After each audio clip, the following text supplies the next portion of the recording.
Forbes claims that landlords are to blame for the skyrocketing housing costs. I'm Tony, and this is Real Estate Investing and Landlord News. All right, so I am back after a week-long cruise vacation with my family. So, yeah, it was a great vacation, but, it's time to come back and get back to the real estate investing and, landlord stuff that I love. So, the article I'm going over today, it's talking about the rising housing costs all across the country. And as everyone knows, inflation has just skyrocketed in the last year or so. And all this stimulus money, all the people running around here printing money thinking that, hey, everything is going to be all right. Well, it's not going to be all right, okay? The cost of everything is rising. Then you throw in stuff like, oh, we got a war going on over here in Russia. We got the bird flu killing off just millions of chickens. I mean, it is insane, all of the stuff that's going on right now. So, yeah, I mean, it is not the fault of landlords that costs are going up.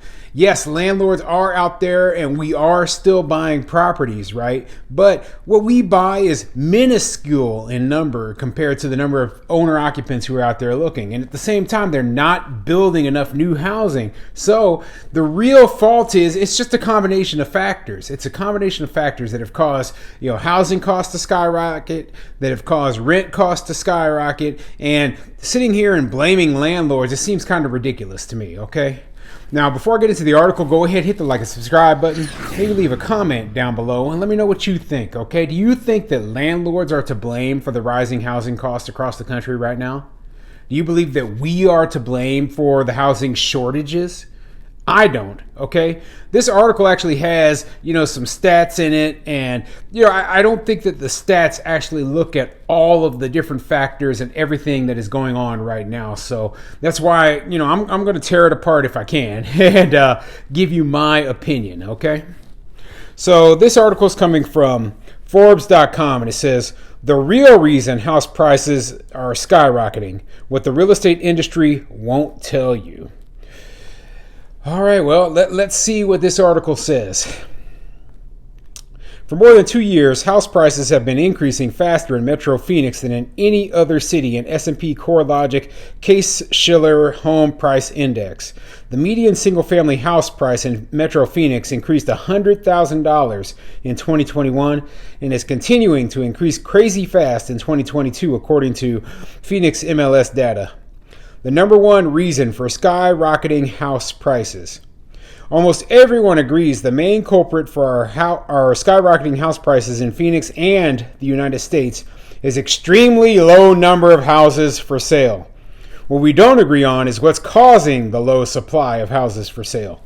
Yeah, I mean, everyone knows the supply and demand issues are what's really causing house prices to, just skyrocket, okay? But what this article is saying is they believe it's the landlords, okay? We're buying up too many houses. The real estate investors are buying up too many houses.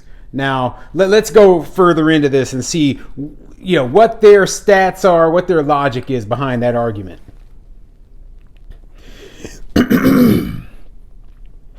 In Metro Phoenix, at the end of 2019, 9,700 single-family houses were for sale. At the end of 2021, only 4,500 single-family houses were for sale in the Phoenix MLS.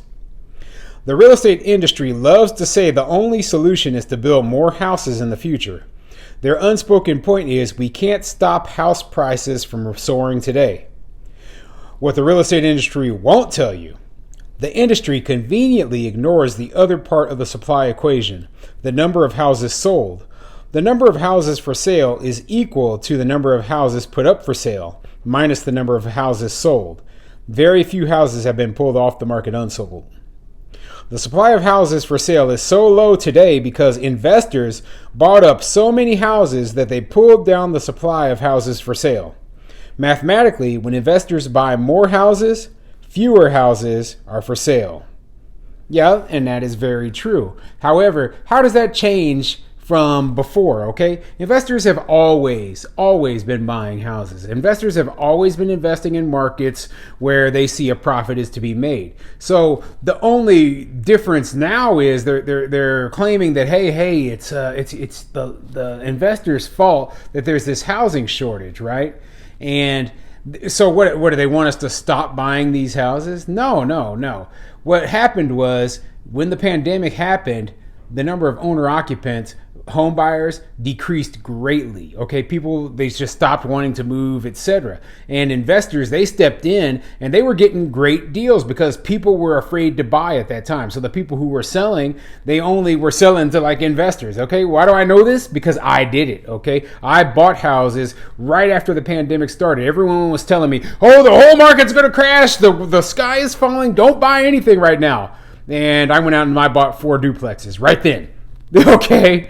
But investors are always going to be buying in markets where they see value, okay? And Phoenix in particular, and across the entire United States, Phoenix has great value right now, okay? They have rents that are, going up. They have, high property values, and they have a large number of people who want to move there, and the population is growing very, very fast. So, I mean, they can't blame investors for all these factors, okay? They can't. The only thing they can really do is, build more housing, okay? That's what my personal opinion is. And fortunately, the government of Arizona is one of those governments that will say, hey, we are going to incentivize developers to build. We want them to build. We're not going to slow them down like California would, okay? Let's compare 2021 to the last year before the pandemic, 2019.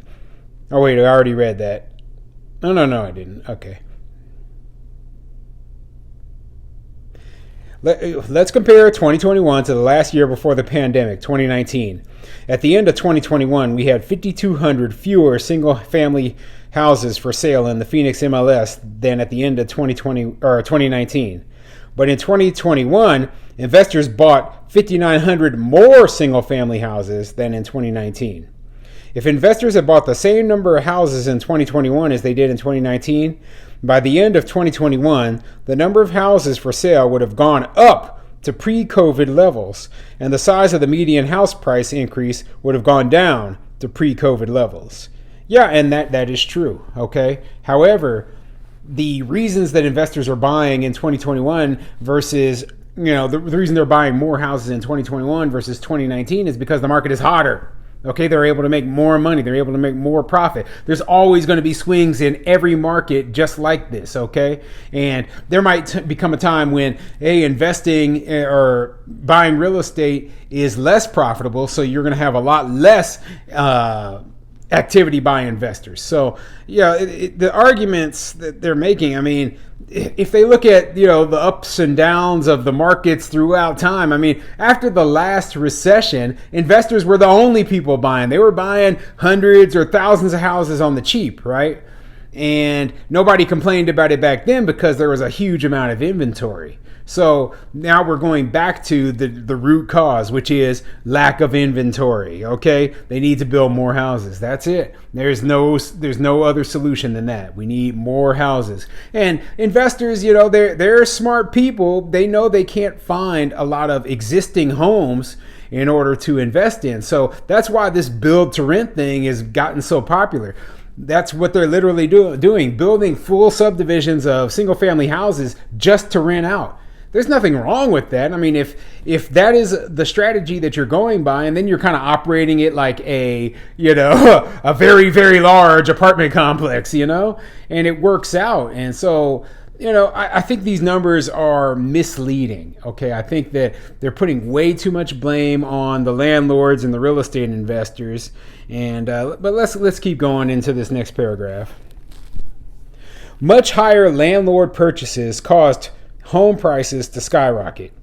In the hottest real estate market in the country, Phoenix, the supply of single-family houses for sale would have been back to pre-COVID levels by the end of 2021, except that investors bought a lot more houses in 2021 than they did before. Investors bought more than twice as many houses than in 2019. Live-in buyers, however, actually bought fewer homes in 2021 than in 2019. Okay, yeah, and that might be true as well, but they never asked, do people who want to live in the homes, are more people renting than ever because they want to rent? Okay, and that's what my guess is. There's a huge influx of people into Arizona from California, who just are sick of all the government regulations, sick of the high taxes, and they see, hey, it's a lot cheaper to move over here to Arizona, but maybe when we first get there, maybe at first we're just going to rent, we're not going to buy. And that's what a lot of people are doing, okay? So, yeah, that argument there, it doesn't exactly make sense, okay? And they also don't mention, hey, more people than ever are moving to Arizona. So there's even higher demand in 2021 than there was in 2019. So they have higher demand in 2021 than in 2019. There's pent up demand from the people who were, holding back during the pandemic. And on top of that, it's still the most popular place to move in the entire country. So, hey, what do you expect landlords to do? Just like, no, it's our fault, so we're not going to do anything? No.